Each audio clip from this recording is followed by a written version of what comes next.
समय आया, देवराज नाम का एक ब्राह्मण, और देवराज नाम का वो ब्राह्मण जो कभी मंदिर नहीं गया, कभी देवालय, कभी शिवालय नहीं गया, कभी शिव की उसने आराधना नहीं करी, कभी भगवान की भक्ति में वो डूबा नहीं। चोरी का धन लेकर जा रहा था, मंदिर में जाकर बैठ गया क्योंकि शरीर में ताप हो रहा था, शरीर में कष्ट हो रहा था, शरीर में कष्ट है, शरीर में ताप है, बैठ गया। वहीं पर शिव महापुराण की कथा चल रही थी, पर देवराज नाम का ब्राह्मण जो चोरी में लीन था, कभी भगवान के मंदिर नहीं गया, कभी शिवालय नहीं गया, कभी देवालय नहीं गया, कभी शिव को एक लोटा जल नहीं चढ़ाया, कभी शंकर भगवान पर एक बेलपत्र ना चढ़ाई। उस देवराज नाम के ब्राह्मण के शब्द सुनकर उसे क्रोध भी आ रहा था, क्योंकि ब्राह्मण बार बार में बोल रहा था हर हर महादेव। जब जब ब्राह्मण हर हर महादेव बोल रहा था तो देवराज को थोड़ा सा रहा था, क्रोध आ रहा था, क्योंकि उसके शरीर में ताप हो रहा था, शरीर में कष्ट हो रहा था, ताप है शरीर में, कष्ट। अब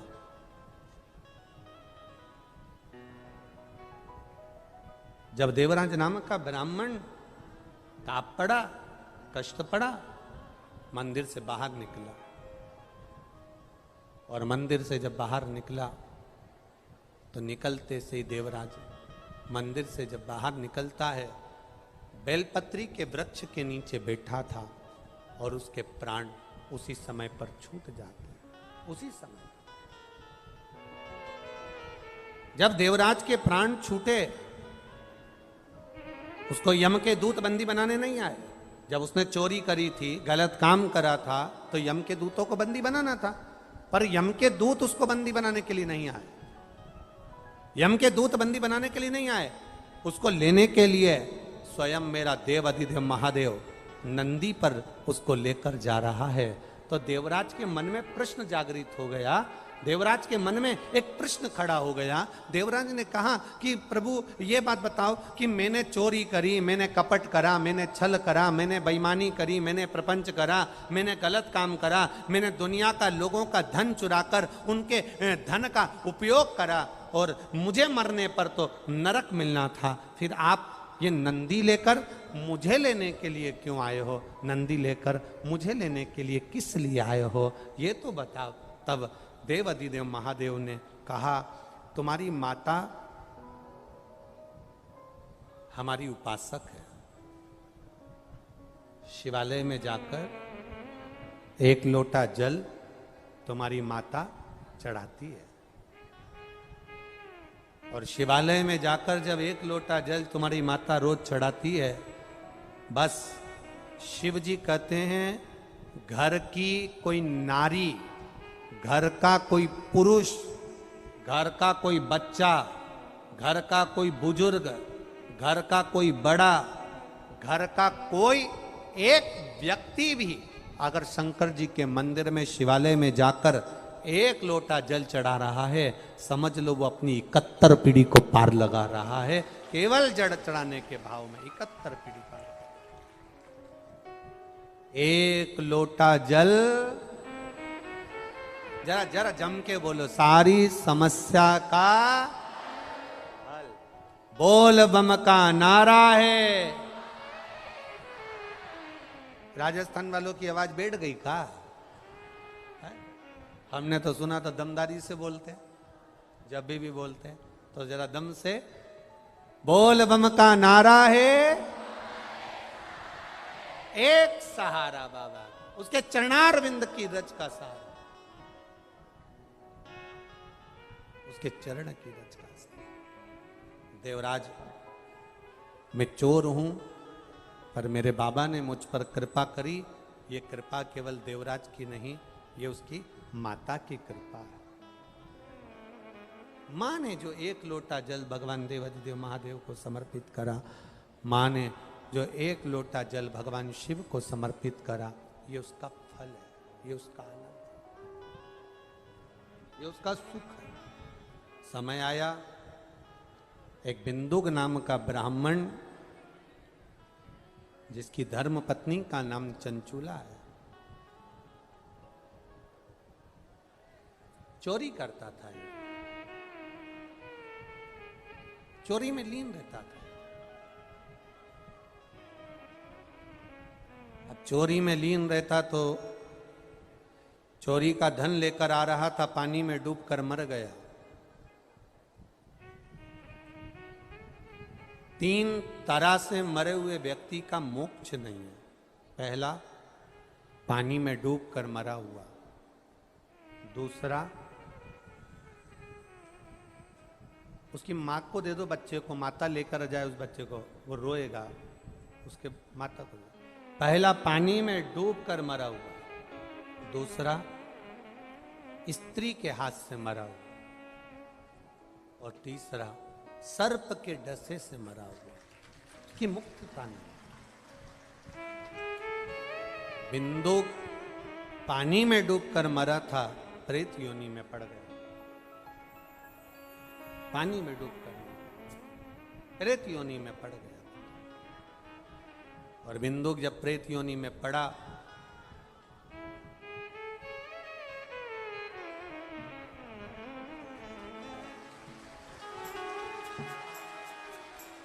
एक बार जोरदार ताली बजाएं। ये सब शिव के प्रसाद है।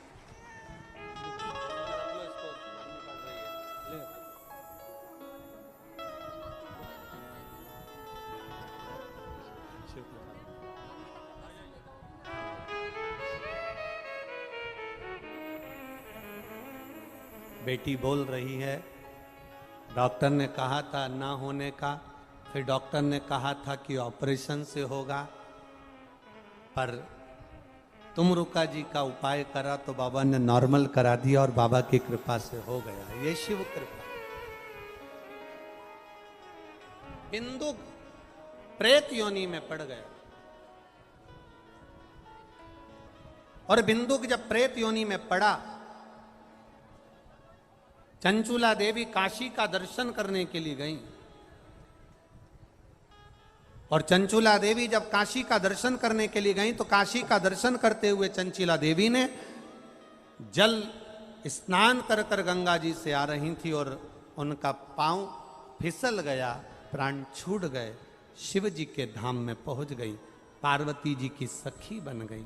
सखी बनकर मौन रहती थी, चुप रहती थी। मन में विचार आया, करूं तो करूं क्या, अपने पति को प्रेत योनि में देखूं, ये भी कहां श्रेष्ठता है। मेरा पति अगर प्रेत योनि में पड़ा हुआ है तो उसको ऐसा देखूंगी तो ये कहां की श्रेष्ठता। पति को प्रेत योनि से मुक्ति के लिए यत्न क्या करूं। पार्वती जी ने पूछा, चंचूला तुम मौन रहती हो, क्या बात है। चंचूला ने कहा, मेरे पति को मुक्ति नहीं मिल रही। कहा, अगर शिव महापुराण की कथा तुमरुका जी कर दें तो उससे फल की प्राप्ति होती है। तुमरुका जी से विनती करी, शिव महापुराण की कथा के यजमान शिव और पार्वती बने।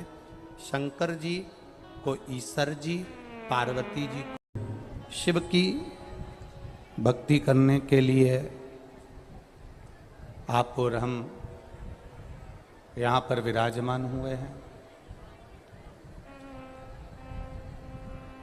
श्रावण का महीना है और भगवान नारायण से, भगवान शिव से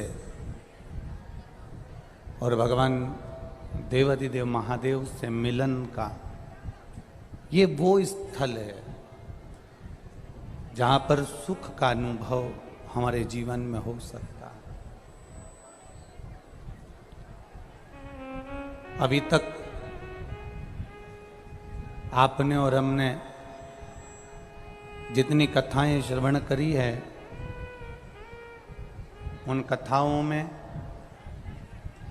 ये भूमि ब्रह्मा, विष्णु और महेश, क्योंकि यहाँ पर जो 3 झील हैं, 3 सरोवर जो यहाँ पर हैं, वो ब्रह्मा, विष्णु और महेश, इन तीनों की उपस्थिति को दर्शाते हैं। इन तीनों की उपस्थिति का दर्शन कराते हैं। अब हमें परमात्मा को खोजना है कि परमात्मा मिले कैसे।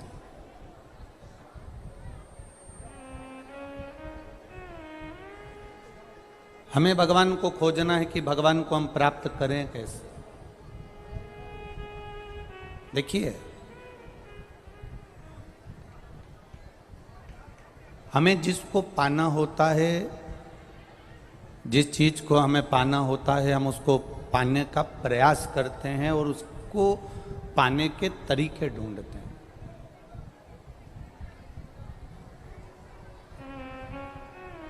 हम उसको पाने के लिए कुछ ना कुछ तरीका ढूंढा करते हैं कि वो हमको मिल जाए जिसकी हमें चाह है। अगर व्यक्ति एक गाड़ी लेना चाहता है तो वो ये विचार करता है कि मुझे ये गाड़ी मिलेगी कैसे, मैं उसको प्राप्त कैसे कर सकूं,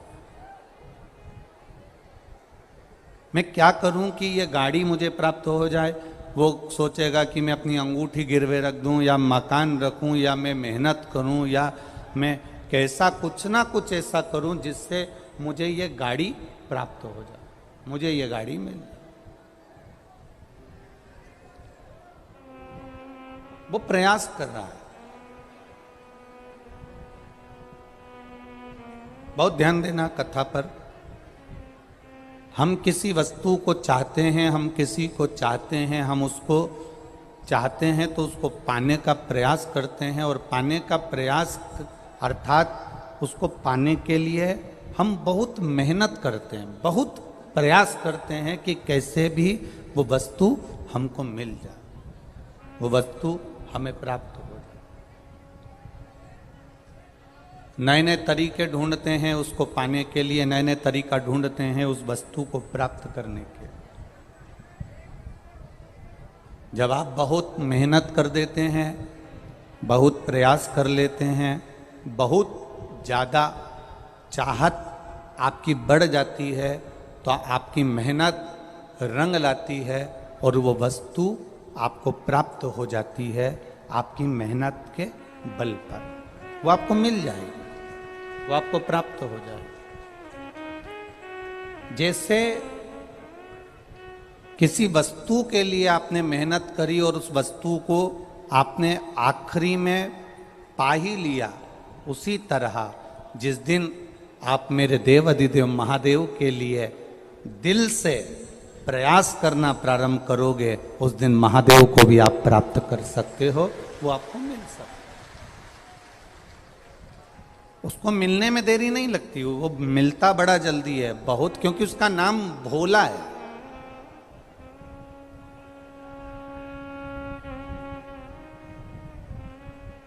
उसका नाम ही भोला है। वो जितना सरल है, वो जितना सहज है,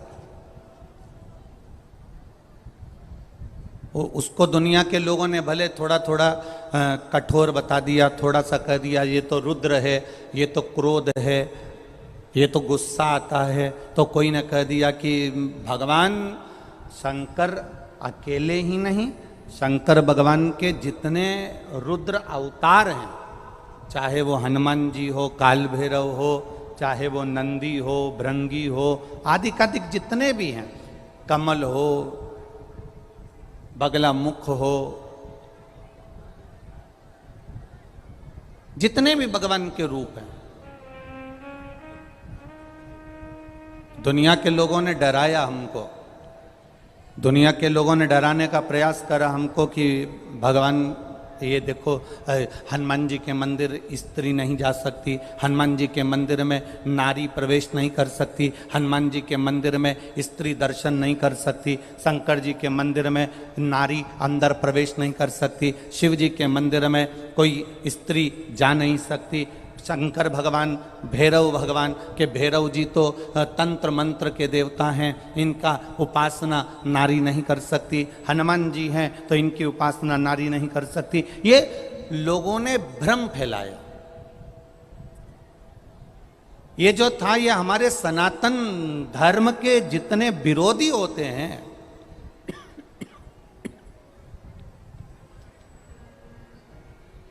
सनातन धर्म के जितने विरोधी हैं, सनातन धर्म का जितना विरोध करने वाले होते हैं वो हमारे सनातन धर्म को तोड़ने के लिए यहीं से शुरुआत करते हैं। क्या शुरुआत करते हैं कि तुम मंदिर मत जाना, स्त्री मंदिर नहीं जाए, हनुमान जी के दर्शन मत करना, शंकर जी के मंदिर मत जाना, भैरव जी के मंदिर मत जाना, इनके मंदिर मत जाना, उनके मंदिर मत जाना, वहाँ जाने से ऐसा हो जाता है, भगवान को जल चढ़ाने से वैसा हो जाएगा, तो हनुमान जी का दर्शन करने से ऐसा हो जाएगा। ये हमारे सनातन धर्म के जो पूर्व से विरोधी चले आ रहे हैं वो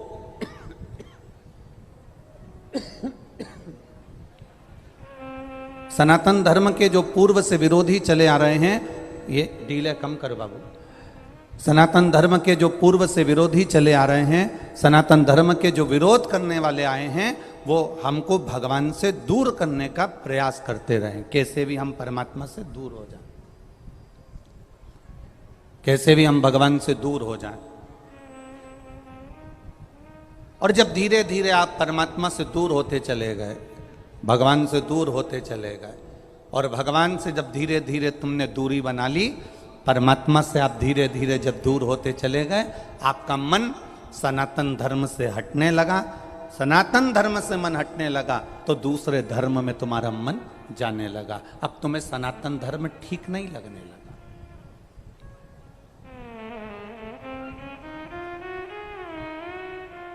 अब एक नया विरोध चालू हो गया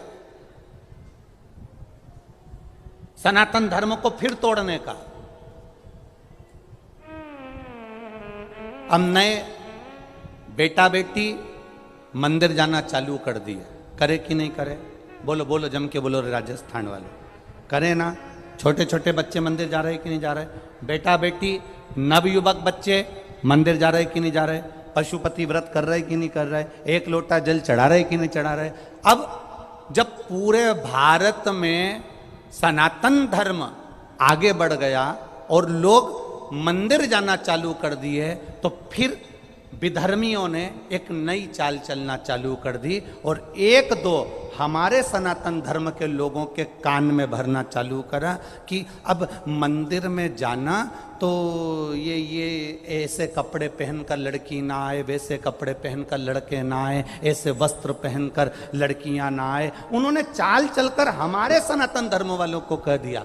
तो लोगों ने ये कह दिया कि मंदिर जाना तो ये इस कपड़े को पहनकर मत जाना। अब बताओ, ईमानदारी से बोलना, भोलेनाथ तुम्हारा कपड़ा देखता है कि तुम्हारा कलेजा देखता है? शिव कपड़े से कभी प्रसन्न नहीं हुआ।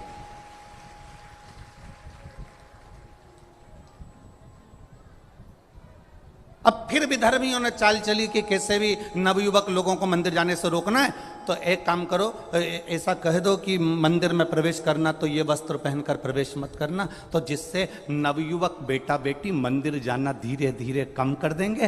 बूढ़े बूढ़े लोग ब्रह्मा जी का मंदिर दर्शन करने अंदर जाएंगे और जवान जवान बच्चे कह देंगे हम तो जीन्स पहने, हम तो टी शर्ट पहने, हम नहीं जा रहे, मम्मी तुम दर्शन करके आ जाओ। और ये बाहर बैठ के आराम से चाय पियेंगे, मंदिर के अंदर भी ये पाँव नहीं रखेंगे, और धीरे धीरे फिर भी धर्मियों की चाल पूरी सफल हो जाएगी और तुम्हें मंदिर से दूर कर दिया जाएगा और फिर इनको दूसरे धर्म में भेज दिया जाएगा। ये बड़ी बड़ी चाल है, छोटी मोटी नहीं है। और हमारा व्यक्ति हमारा होकर इस चाल को नहीं समझ पाता, और उन्होंने कह दिया हमारे मंदिर में साहब ये कपड़े पहनकर मत आना, तुम ये मंदिर में वस्त्र वाला पहनकर मत आना। भगवान कपड़े से कभी प्रसन्न नहीं हुआ।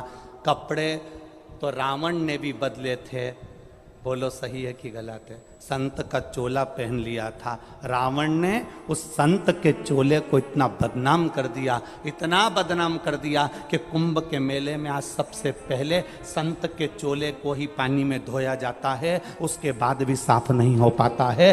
वस्त्र से कभी परमात्मा प्रसन्न नहीं होता, कपड़े से कभी भगवान प्रसन्न नहीं होता। अगर मेरा भगवान, मेरा भोलेनाथ प्रसन्न होता है तो निर्मल मन सो मोहि पावा, मोहि छल छिद्र कपट ना भावा। ये आपके नूतन हृदय से परमात्मा की प्रसन्नता है।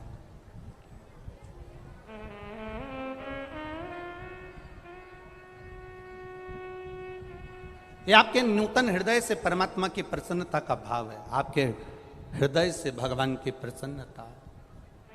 भगवान को ना तुम्हारा वस्त्र देखता है, ना भगवान तुम्हारी दौलत देखता है, ना भगवान तुम्हारा धन देखता है, ना भगवान तुम्हारा वैभव देखता है। भगवान अगर देखता है तो केवल तुम्हारे मन में जो भोलापन है, तुम्हारे मन में जो श्रद्धा समाई है, तुम्हारे मन में जो विश्वास जागृत हुआ है परमात्मा के प्रति, परमात्मा केवल वही देखता है।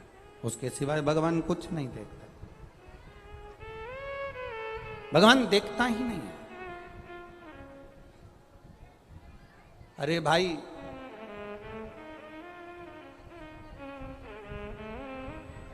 एक से बढ़कर एक कपड़े की दुकान पर, शोरूम में पुतले पहने रहते हैं। बोलो पहनते कि नहीं पहनते? एक से बढ़कर एक कपड़े की दुकान में, शोरूम में पुतले पहनते हैं। तो क्या पुतले को भगवान मिल जाता है?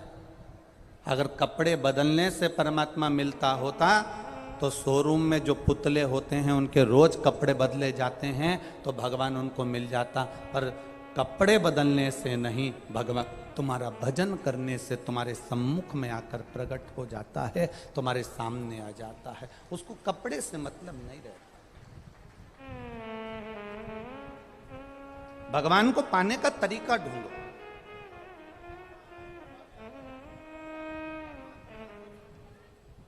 भगवान को पाने का जब तरीका हम ढूंढेंगे, भगवान को पाने का जब तरीका ढूंढने का हम प्रयास करेंगे, भगवान को पाने का जब हम प्रयास करेंगे तो हमारा परमात्मा हमारे सामने होगा। किसी वस्तु को पाने का प्रयास करा, वस्तु मिल जाती है। गाड़ी को लाने का प्रयास करा, लोन ले लूं, मकान बनाने का प्रयास करा, लोन ले लूं, मकान बेच दूं, ये कर दूं, वो कर दूं। हम जिसको पाने का प्रयास करते हैं, उसको पाने के लिए उस वस्तु की चाह हमारे भीतर बढ़ जाती है और हम उसे पाने का प्रयास करते हैं। ऐसा प्रयास हमारे जीवन में हमें परमात्मा को पाने के लिए करना है कि कैसे हम हमारे भगवान को हमारा अपना बना सकें, कैसे मैं शंकर की हो जाऊं और शंकर मेरा हो जाए। ऐसा कोई प्रयास हमारी जिंदगी में करा जाए कि हमारा दुख कट जाए। भोला आता है आप लोगों को? ये प्रार्थना है। जब भी कथा के पंडाल में बैठो या भोलेनाथ जी के मंदिर में दर्शन करने जाओ या शिवालय का दर्शन करने जाओ तो मुख से बोलना चाहिए। एक बार सब माताएं प्रेम से बोलो और जितने भाई बैठे हैं वो भी बोलो, भोला। हम पहले भी कथा में कहे, आज फिर कह रहे हैं कि गाड़ी को लाने के लिए प्रयास करा जाता है, वस्तु को लाने के लिए प्रयास करा जाता है, तो महादेव को भी अपने हृदय में लाने के लिए प्रयास करना मत भूलना, वो प्राप्त हो जाएगा।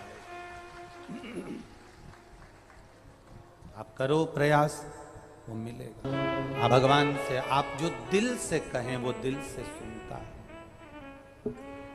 ब्रह्मा जी का सिर कट गया था, काल भैरव को भगवान शंकर ने प्रकट कर दिया था और काल भैरव ने जाकर ब्रह्मा जी को अपने हाथ की उंगली का नख तोड़कर उनका शीश काट दिया था। काल भैरव, जब काल भैरव ने शीश काट दिया, शीश कट गया,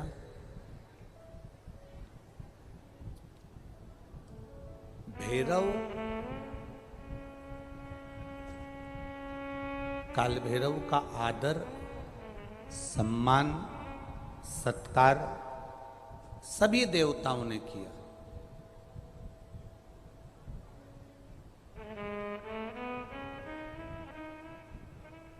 भैरव क्षेत्र का देवता होता है। भैरव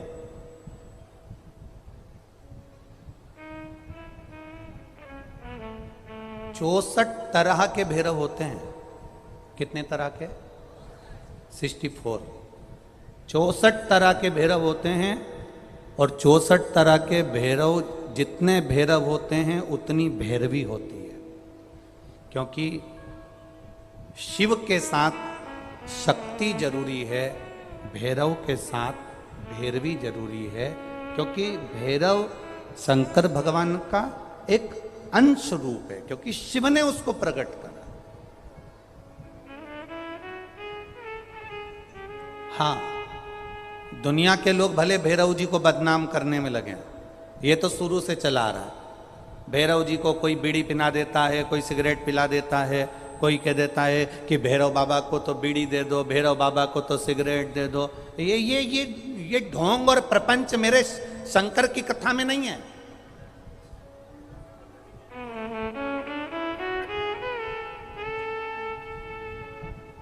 शिव का एक अंश है भैरव। काल भैरव जो प्रकट हुआ वो शंकर भगवान का एक अंश है।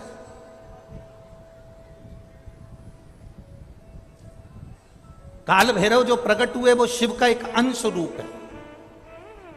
और काल भैरव जब प्रकट हुए, सारे देवताओं ने उनका आदर करा, इंद्र ने उनका सम्मान करा, इंद्र उनकी सेवा में लगे, वायु देव, गरुण देव, वरुण देव, जितने भी देवता हैं सब ने उनका आदर करा। अब आदर करते करते करते करते माता लक्ष्मी जी ने भी काल भैरव को निमंत्रण दिया। जरा सुनिएगा, बहुत सुंदर कथा है पुष्कर राज की। इस कथा को अपनी जिंदगी में उतारना जरूर।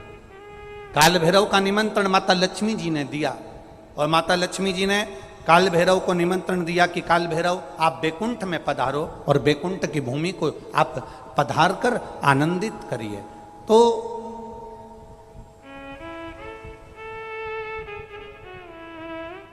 काल भैरव का काम क्या है?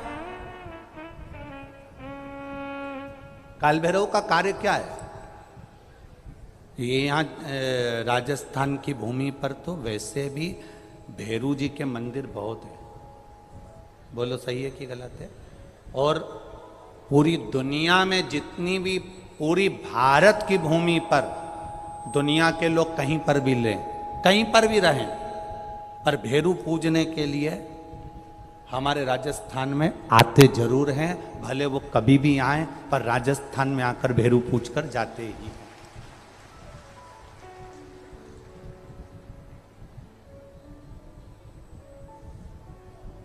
भैरव का काम क्या है? शंकर भगवान ने क्या केवल एक ब्रह्मा जी का सिर काटने के लिए काल भैरव को प्रकट करा? केवल एक कार्य के लिए ब्रह्मा जी ने, भगवान शिव जी ने काल भैरव को प्रकट करा? केवल एक काम के लिए? नहीं। मेरा भोलेनाथ एक कार्य के लिए काल भैरव को कभी प्रकट नहीं कर सकता, क्योंकि मेरे भोलेनाथ ने जब जब जो काम किया है वो संपूर्ण ब्रह्मांड के कल्याण के लिए किया है। इसलिए ब्रह्मा के सिर काटने के लिए, अकेले केवल ब्रह्मा का सिर काटने के लिए भगवान काल भैरव को प्रकट नहीं कर सकते। तब काल भैरव के प्रकट होने का कारण क्या है? भैरव के प्रकट होने का कारण क्या है? भैरू जी के प्रकट होने का कारण क्या है? भैरव प्रकट क्यों हुए हैं? तो शंकर भगवान जब काल भैरव जब नारायण के यहाँ बैकुंठ में गए और भगवान बैकुंठ में जब पहुंचे तो लक्ष्मी जी ने भगवान नारायण से पूछा, प्रभु मेरे मन के संशय को मिटाइए, ये भैरव प्रकट क्यों हुए हैं? केवल ब्रह्मा का सिर काटने के लिए?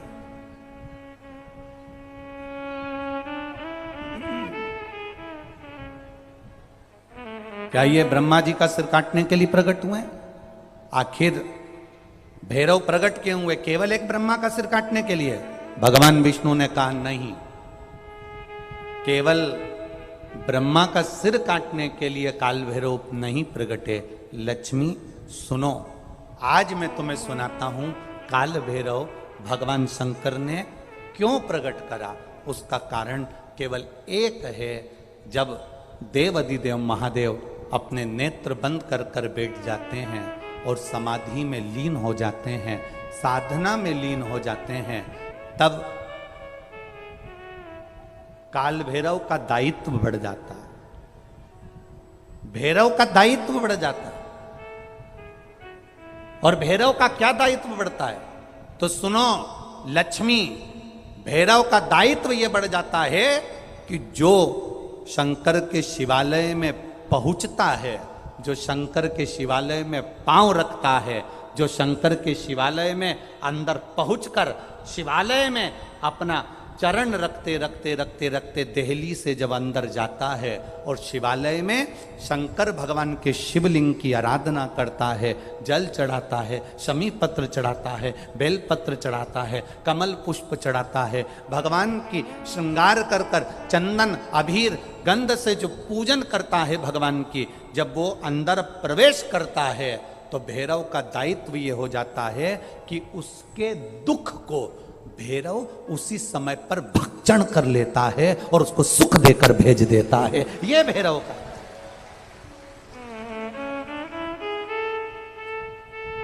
ये दुनिया के जितने लोग जहां जहां रह रहे हो,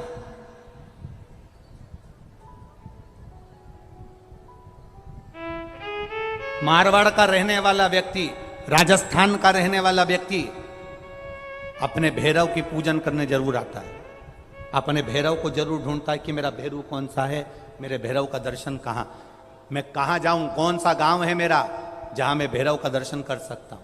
कारण क्या होता है? कारण क्या है? लक्ष्मी। तो लक्ष्मी जी के मन में एक प्रश्न खड़ा हो गया, शिव जी के मंदिर में तो कहीं भैरव का दर्शन ही नहीं होता, आपके यहां पर शंकर जी के मंदिर हैं, आपको भैरव का दर्शन हुआ है कहीं? शिव जी के मंदिर में भैरव का दर्शन होता ही नहीं है।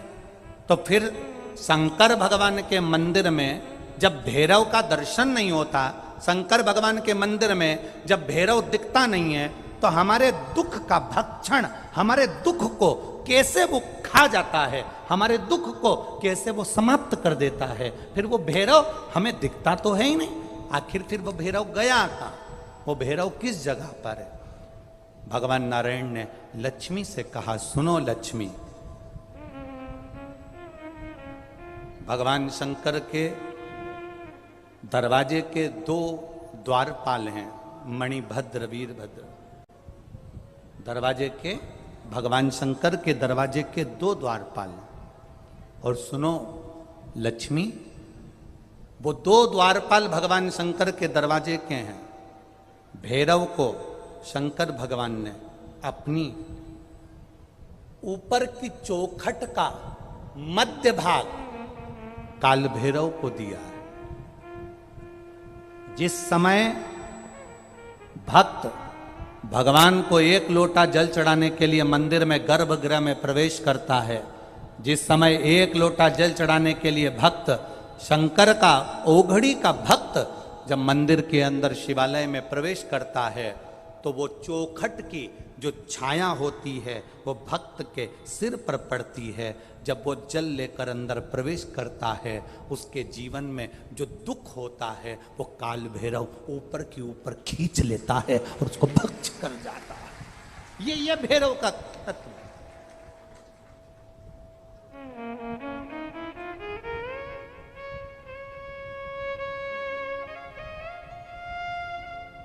भैरव और भैरवी का कार्य क्या है? आपको सुख देना। भैरव और भैरवी का कार्य क्या है? आपके भीतर यदि अहंकार आ गया, आपके भीतर यदि अभिमान आ गया, आपके भीतर यदि अभिमत्ता आ गई, आपके भीतर यदि कपट आ गया, आपके भीतर यदि बेईमानी आ गई, आपके भीतर यदि प्रपंच आ गया, आपके भीतर यदि काम, वासना, आसक्ति, तृष्णा, लोभ समाहित हो गया, तो भैरव और भैरवी इसको खींच लेते हैं। ये शरीर के अंदर एक तरंग के रूप में प्रवेश कर खींच लेते हैं। भैरव और भैरवी वो हुआ पुष्कर राज की भूमि पर हुआ। पुष्कर राज की भूमि पर हुआ वो।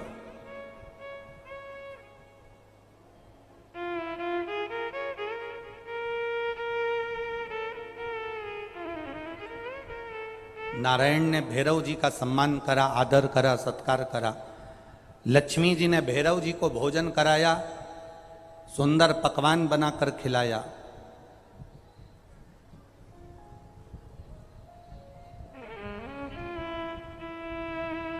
इतने में ब्रह्मा जी के ठहाका लगाने की आवाज बैकुंठ में पहुंच गई। ब्रह्मा जी के हंसने की आवाज बैकुंठ धाम तक पहुंच गई। ब्रह्मा जी के मुस्कुराने की आवाज, हंसने की आवाज बैकुंठ धाम तक पहुंच गई। और जब बैकुंठ धाम में काल भैरव भोजन कर रहे थे, ब्रह्मा जी के ठाक लगाने की आवाज पहुंची तो लक्ष्मी जी तुरंत उसी समय पर नारायण के पास जाकर पूछती हैं, क्या बात है, कौन हंस रहा है? तो कहा, ब्रह्मलोक में ब्रह्मा जी हंसे हैं। उसका हंसने का कारण क्या है? हंसने का कारण क्या है? भगवान ने कहा, उनके हंसने का एक कारण है, ब्रह्मा जी पृथ्वी पर एक यज्ञ करने वाले हैं। वो यज्ञ संपूर्ण जगत के कल्याण के लिए करने वाले हैं, पर उस यज्ञ की सबसे बड़ी एक बात है कि जगत का तो कल्याण करने के लिए ब्रह्मा जी यज्ञ कर रहे हैं, पर कहीं ना कहीं उनके भीतर कुछ अंश में अहम समाहित हो गया। जब तक वो अहंकार उनका नहीं टूटेगा, तब तक उस यज्ञशाला में ब्रह्मा नहीं बैठ सकते। अहंकार टूटेगा तो यज्ञशाला में पहुंचे। आपका अभिमान कौन तोड़ता है? आपका अहंकार कौन तोड़ता है? आपका विश्वास कौन तोड़ता है? आपका भरोसा कौन तोड़ता है? तुम्हारा पड़ोसी कभी तुम्हारा विश्वास नहीं तोड़ेगा। तुम्हारे रिश्तेदार, तुम्हारा ये जितने दूसरे लोग हैं, ये तुम्हारा कहीं ना कहीं अहंकार नहीं तोड़ेंगे। अहंकार कौन तोड़ता है? हमारा खुद का अपना।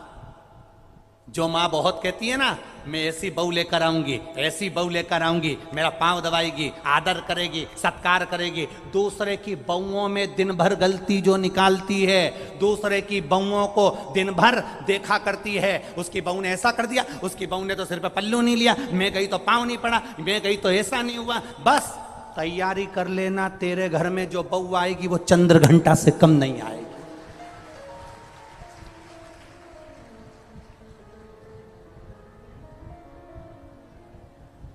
जो बहुत वो हमारे मालवा की भाषा में कह देना, जीजी ए राजस्थान वाली जीजी, हमारे उधर की भाषा में कह दें तो कहते हैं, जो बहुत लंबी नाक लगाए ना। बस समझ गई ना तुम लोग? समझ तो गई ना? बस जो बहुत लंबी नाक लगाए ना, उसकी बहू तो ऐसी, मेरी बहन की बहू आई ऐसी आई, मेरे मामा के छोरे की बहू आई ऐसी आई।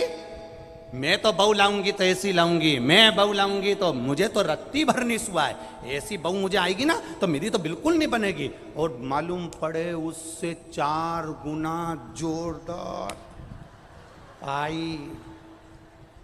और शादी के 2 महीना नहीं हुए और मायके में जाकर बैठी। अब ये इतनी बोलती थी, अब ये चुप।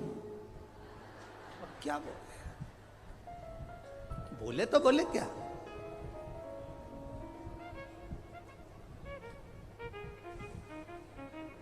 अब बोले तो बोले क्या? क्या क्या बोलेगी? तो कोई दूसरा तुम्हारा विश्वास नहीं तोड़ता, कोई दूसरा तुम्हारा अहंकार नहीं तोड़ता, कोई दूसरा तुम्हारा अभिमान नहीं तोड़ता। तोड़ने वाले अपने होते हैं। जो कहती है मेरा बेटा, मेरा बेटा, मेरा बेटा, मेरा बेटा, मेरा बेटा, एक दिन वही बेटा सामने खड़े होकर कह देता है, तुमने मेरे लिए करा क्या? अहंकार टूट गया, अभिमान टूट गया, अपने भीतर का हम टूट गया। जिसका तुम्हें अभिमान है, जिसका तुम्हें अहंकार है, जिसका तुम अभिमत्ता करते हो, सबसे पहले अहंकार तोड़ने वाला कोई दूसरा नहीं होगा, अभिमान तोड़ने वाला कोई दूसरा नहीं होगा, अपना होगा। ब्रह्मा जी को अहंकार थोड़ा सा आ गया, इसलिए ठाका लगाया। तब काल भैरव के कानों में शब्द पहुंच गया। लक्ष्मी जी ने भोजन कराते कराते कह दिया, भैरव तुमने अपना काम कर दिया, ब्रह्मा जी का सिर काट दिया। अब क्या ब्रह्मा के भीतर जो छोटा सा अभिमान भरा पड़ा है, जनमानस का कल्याण करने जा रहे हैं, पर भीतर से यह अहंकार आ गया कि मुझे संपूर्ण ब्रह्मांड में, संपूर्ण देवताओं में यह दिखाना है कि मैं कर सकता हूं। अब यह अभिमान सामने आ गया, इसका अभिमान कौन तोड़ेगा? तो इतने में काल भैरव ने कहा, मां आप चिंता मत करो, इसका अभिमान तोड़ने के लिए अपना ही कोई व्यक्ति होगा जो अभिमान तोड़ेगा।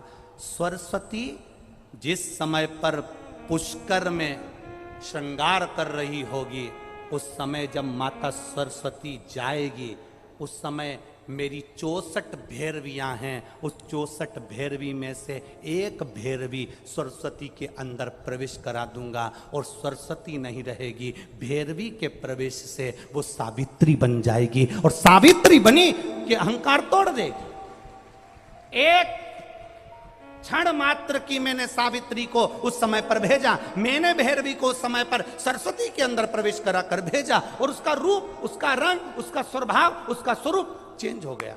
कई बार माताएं कह देती हैं अपनी बहू से, हमारी बहू को ना जाने क्या हो गया गुरुजी, अच्छी रहती है, ना जाने से कौन सा भेरू चढ़ जाता है।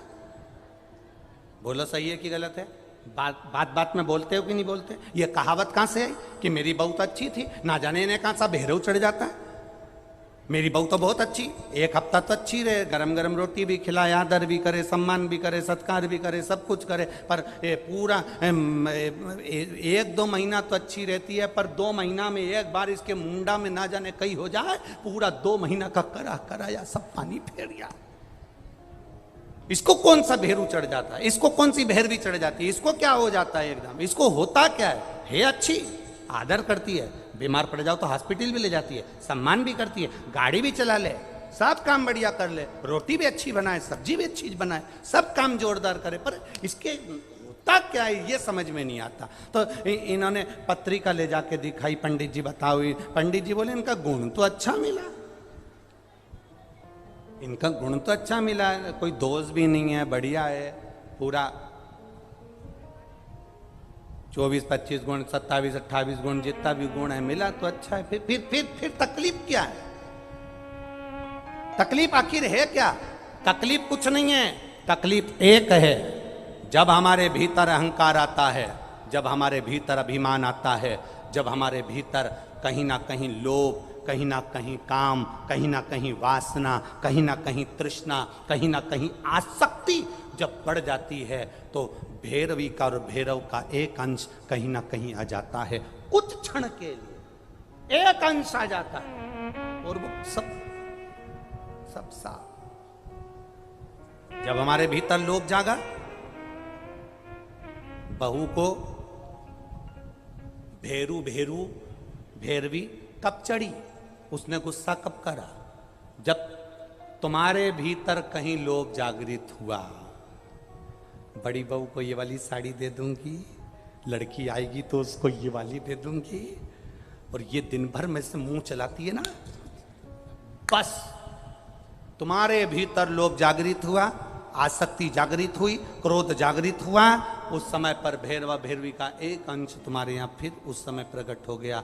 बहू ने बोलना बंद कर दिया, क्रोध में आ गई, उसने अपने पति से कह दिया, शब्द बोले, बाद में मालूम पड़ा कि आखिर हुआ क्या था, लड़ाई किस बात पे थी, बस लड़ाई छोटी सी बात पे थी, वो छोटी सी बात नहीं थी, उसमें अहंकार हमारा भी अड़ा हुआ था। जिस दिन हमने अपने अहंकार को उठाकर कोने में पटकना चालू कर दिया, उस दिन हमारा घर स्वर्ग बन जाएगा, आनंदित बन जाएगा। हम अभिमान से थोड़ा सा पीछे तो हटे।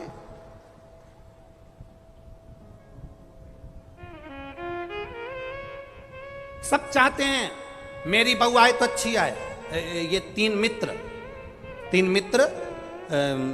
पिकनिक करने के लिए गए, और 3 मित्र जब पिकनिक करने के लिए गए तो पिकनिक करने के लिए उन्हें समोसा लिया, कचौड़ी ली, मालपुआ लिया, रबड़ी ली, सब लिया, बालूशाही ली, सब मैसूर पाक वगैरह सब लिया, और लेकर झोला तीनों मित्र पिकनिक करने गए। पिकनिक करने के लिए बगीचे में बैठते से उन्होंने बैग खोला।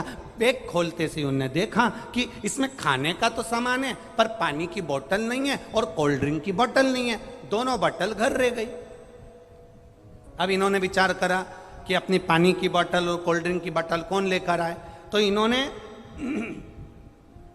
नाम लिखा, पर्ची बनाई, तीनों का नाम लिखकर पर्ची बनाकर कुड़कुड़ा के इसे फेंका। जिसका नाम आएगा वो घर जाएगा, पानी की बोतल लाएगा, कोल्ड ड्रिंक लाएगा, जब तक वो नहीं आएगा तब तक कोई कुछ नहीं खाएगा। इनने पर्ची फेंकी, एक व्यक्ति का नाम आया, उससे कहा तू घर जा और कोल्ड ड्रिंक की बोतल और पानी लेकर आ। वो गया, कहने लगा जब तक तू नहीं आएगा तब तक ना हम पानी पिएंगे ना हम कुछ खाएंगे, जल्दी आना। और उसका नाम लेकर उसको भेज दिया। वो चले गया। आधा घंटा हो गया, 1 घंटा हो गया, 1.5 घंटा हो गया, 2 घंटा हो गया, 2.5 घंटा हो गया, 3 घंटा हो गया, पर वो नहीं आया। अब इन दोनों ने आपस में विचार करा, उसकी मम्मी ने कोई काम बता दिया होगा, उसके पिताजी ने कोई काम बता दिया होगा, वो वहां लग गया होगा। एक काम करते हैं, चलो निकालो खाते हैं। इन्होंने पूरा बैग खोला, समोसा निकाल कर, दोनों खाने ही वाले थे, इतनी देर में वो पेड़ के पीछे से सामने आ गया और आते से ही बोला, मुझे मालूम था तुम खा जाओगे, इसलिए मैं गया ही नहीं, इसीलिए मैं नहीं गया। वो इंतजार कर रहा था ये बैग खोल के खाए और मैं सामने आऊं। हम भी इंतजार कर रहे हैं, हम भी ये सोचते हैं जाएंगे, होगा, करेंगे, इंतजार करते रहते हैं, पर परमात्मा की भक्ति में हम रम नहीं पाते, भगवान के भजन में हम रम नहीं पाते। अचानक समोसा निकला और वह पेड़ के पीछे से सामने आ गया। हमारी भी ऐसी आदत है, जब तक हमारे जीवन में तकलीफ नहीं आती, दुख नहीं आता, कष्ट नहीं आता, तब तक हम भी महादेव के मंदिर नहीं जाते। जब दुख तकलीफ कष्ट आता है तब मंदिर जाना चालू करते हैं। शिव पुराण कहती है, 1 लोटा जल लेकर आप अभी से शिव की आराधना में लग जाओ, दुख तकलीफ तुम्हारे घर से कोसों दूर हो जाएगी। फिर वो तकलीफ नहीं आने,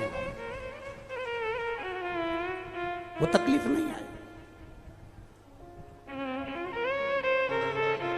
शिव की आराधना, काल भैरव ने जो सरस्वती मां चली, जाकर उन्होंने देखा गायत्री बैठी हैं और उन्होंने अपना वही भैरवी का एक अंश आ गया, सावित्री के रूप में प्रकट हो गई और सावित्री बनकर उन्होंने उसी समय पर श्राप दे दिया, ब्रह्मा जी तुम्हारा मंदिर कहीं ना होगा।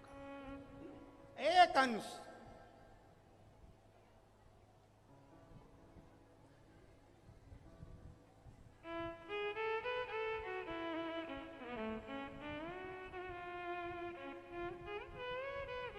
ब्रह्मा जी ने विचार करा, कारण क्या हुआ, मेरा सिर कट चुका है। ब्रह्मा जी ने विचार करा, मेरा मस्तक कट चुका है, आखिर कारण क्या है जो मुझे श्राप लगा। और मेरी पत्नी का, ये सरस्वती सावित्री बनकर मुझे श्राप दे दी, कारण क्या है। ब्रह्मा जी 1000 वर्ष तक तप साधना में डूबे, तब उनको ज्ञात पड़ा कि काल भैरव ने भैरवी का भाव मेरे प्रकट किया, मेरे अहंकार को तोड़ने के लिए। ब्रह्मा जी ने भैरव की परिक्रमा कर कर तब स्तुति की है। ब्रह्मा जी भैरव की परिक्रमा, हनुमान जी की परिक्रमा, भैरव की परिक्रमा, शंकर भगवान की परिक्रमा, शिव जी के जितने रुद्र अवतार हैं, शंकर भगवान के जितने अंश अवतार हैं, इन सब की परिक्रमा का भाव 3 परिक्रमा का। कितनी परिक्रमा? 3। काल भैरव, भैरव की परिक्रमा कितनी होती है? जम के बोलो, 3। हनुमान जी की परिक्रमा कितनी होती है? 3। शंकर के जितने अवतार, मेरे भोलेनाथ के जितने रुद्र अवतार हैं, मेरे शिव के जितने अवतार हैं, मेरे शंकर के जितने अंश अवतार हैं, उनकी सबकी परिक्रमा 3 है। सबकी परिक्रमा 3।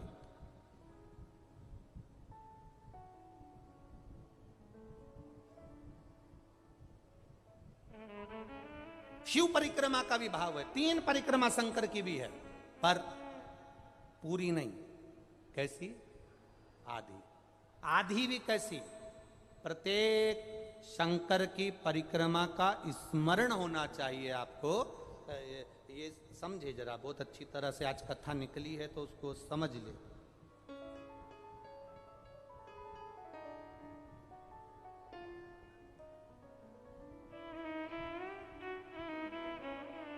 जैसे एक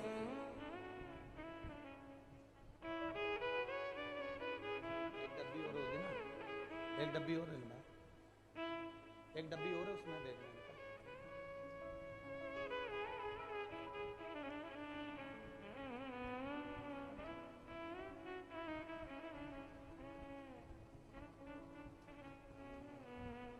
जैसे ये शिवलिंग है, बहुत सावधानी से समझना, सावन का महीना है, बहुत प्रेम से समझिएगा। शिव की आदि परिक्रमा जब हम करते हैं, उस परिक्रमा का फल हमें बाबा कब प्रदान करते हैं वो समझने वाला विषय, ठीक है। ये शिवलिंग, ये जलाधारी, ये भगवान के चरणारविंद जहाँ गणेश, कार्तिकेय, अशोक सुंदरी है, उस स्थान का। अब मंदिर के बीच में गर्भगृह में ये शिवलिंग रखा है। हम जब परिक्रमा चालू करते हैं तो यहाँ से यूं गए और यहीं से हम वापस आ गए, वापस हम यहीं से आ गए। शंकर की परिक्रमा पूर्ण कब मानी गई?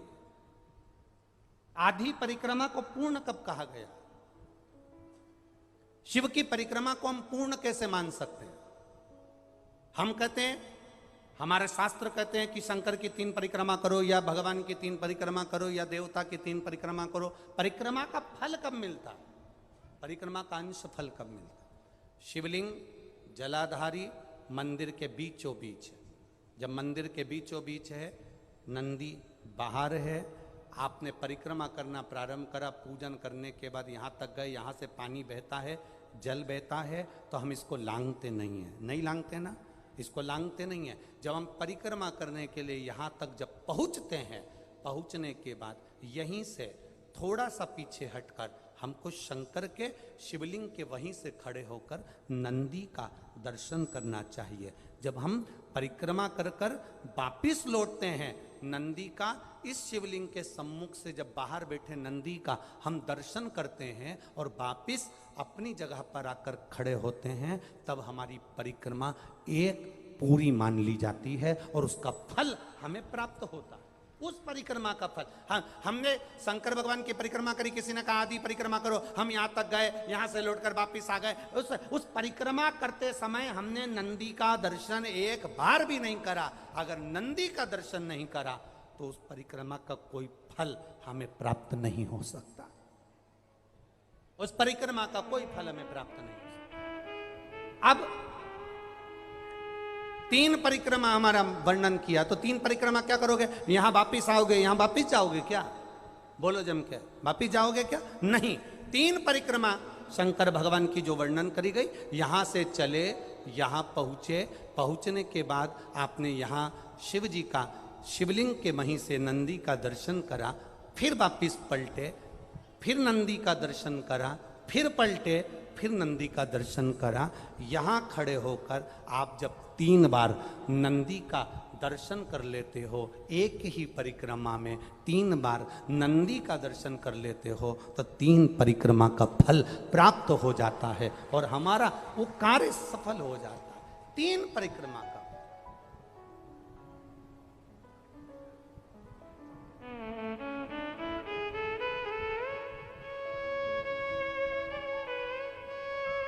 तीन परिक्रमा का फल हमें प्राप्त।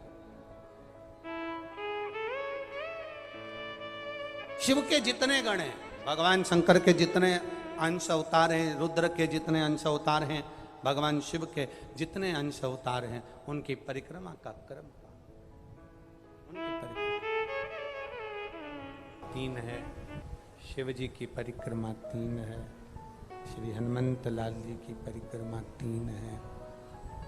शिव जी की जब परिक्रमा करो, बैस कम करके थोड़ा आवाज बढ़ा दो।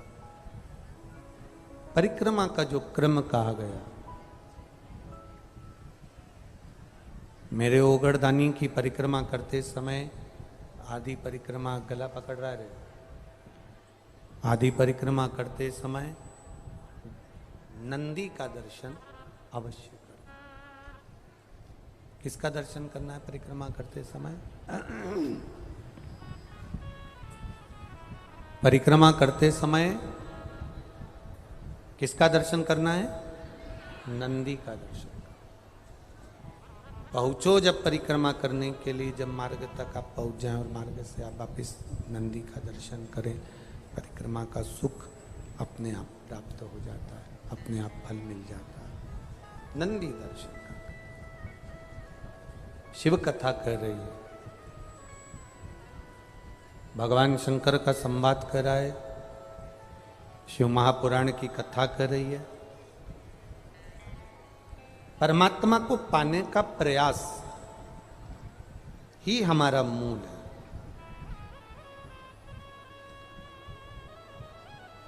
अब एक बहुत सुंदर बात शिव महापुराण में कही है, थोड़ा सा ध्यान देना। शिव को मंत्र से नहीं, तंत्र से नहीं, बहुत साधना से नहीं, बहुत घंटों तक भगवान की आराधना से नहीं, शंकर को प्राप्त करने का तरीका केवल एक सरल शिव महापुराण में कहा। पार्वती जी एक लोटा जल लेकर शंकर भगवान को समर्पित करती हैं, वो तरीका हमारे जीवन में उतारें। सारी समस्या का हल एक लोटा जल, शिव को समर्पित करना प्रारंभ करें। जब हम भगवान देवादिदेव महादेव को जल चढ़ाते हैं, जब हम भगवान शंकर को जल समर्पित करते हैं, जब हम भगवान शिव को जल समर्पित करने के लिए जाते हैं, तब उस जल के भाव में हम अपने हृदय के भावों को जोड़कर भगवान को समर्पित करते हैं। महाराज,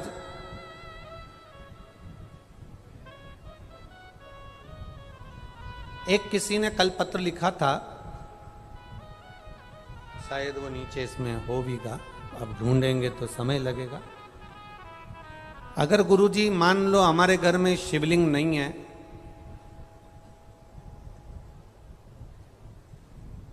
तो हम शंकर भगवान की आराधना कैसे करें? वैसे तो प्रयास करा करो कि शंकर भगवान का शिवलिंग आपके घर में जरूर हो। कारण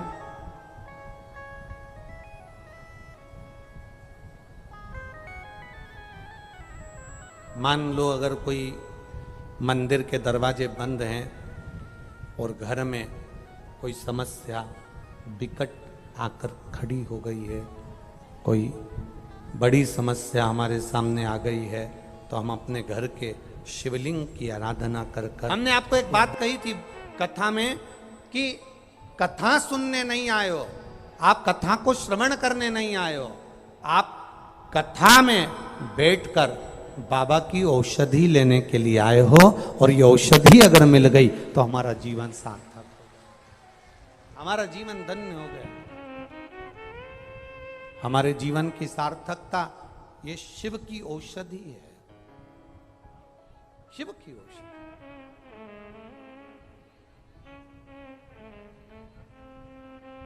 हो सकता है थोड़ा समय लगे, थोड़ा हम फिर कहेंगे वो थोड़ा दुख कटने में समय लग सकता है, पर बाबा जब संभालता है तो फिर कोई तकलीफ, कोई दुख, कोई परेशानी, कोई कष्ट नहीं आता। आप करो उसका गुणगान, आप करो उसका भजन, आप करो उसका कीर्तन, आप करो उसका मंत्र जाप, आप करो उसका नाम जाप, वो संभालेगा। एक शिव भक्ति का एक ललक अपने भीतर जागृत करिए।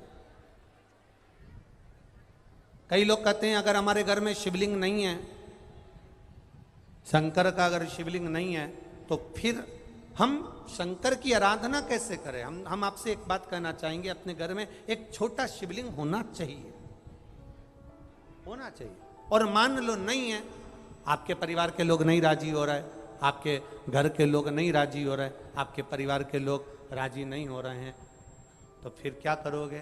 तो कहा शिव महापुराण में सुंदर आनंद के साथ विद्येश्वर संहिता में कहा कि शिवलिंग नहीं होने पर जब आप मंदिर में दिया लगाते हो, मंदिर में जब दीप लगाते हो, मंदिर में जब दिया जलाते हो, प्रज्वलित करते हो, मंदिर में जब दीप लगाओ तो दीप की जो ज्योति होती है वो भी शिवलिंग की आकृति की होती है। तब उस समय पर ज्योतिर्लिंग का स्मरण करो और अपना कार्य सफल करो। अगर शिवलिंग गला पकड़ रहा है, अगर शिवलिंग मान लो शंकर का शिवलिंग हमारे पास में नहीं है, शंकर का शिवलिंग हमारे पास में नहीं है, तो ज्योतिर्लिपि रिंग की भी आप आकृति कर बनाकर उसकी पूजन कर सकते हो। ज्योतिर्लिंग